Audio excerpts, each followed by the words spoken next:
24-এর গণ অভ্যুত্থানকে জুলাই দাঙ্গা হিসেবে আখ্যায়িত করেছেন ক্ষমতাচ্যুত শেখ হাসিনার ছেলে সজীব ওয়াজেদ জয়। তিনি বলেন, 2024 সালের জুলাই আগস্ট মাসে সংঘটিত হওয়া জুলাই দাঙ্গা ছিল বাংলাদেশের ইতিহাসে স্মরণকালের সবচেয়ে কালো অধ্যায়। বিদেশি রাষ্ট্রের অর্থায়নে আর উগ্রবাদী অপশক্তির মদদে সংঘটিত সেই দাঙ্গার পেছনে অনেকেই যুক্ত হয়েছিলেন।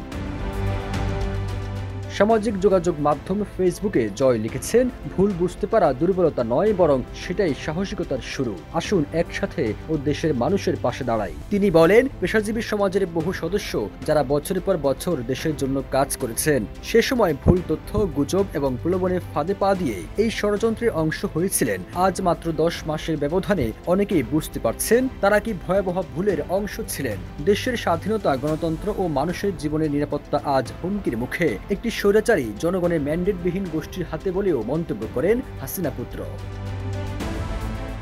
রান্নায় আমার ভালোবাসা Jamuna gas stove. Jamuna gas stove, আধুনিক, নিরাপদ ও দীর্ঘস্থায়ী। জয় লিখেছেন, আমরা সোশ্যাল মিডিয়ায়, গণমাধ্যম কিংবা ব্যক্তিগতভাবে যাদের হতাশা, অনুশোচনা আর নিজেদের ভুল বুঝতে পেরে দুঃখ প্রকাশ করতে দেখেছি, তাদের প্রতি আমাদের কোনো ক্ষোভ নেই প্রতিশোধের মনোভাব।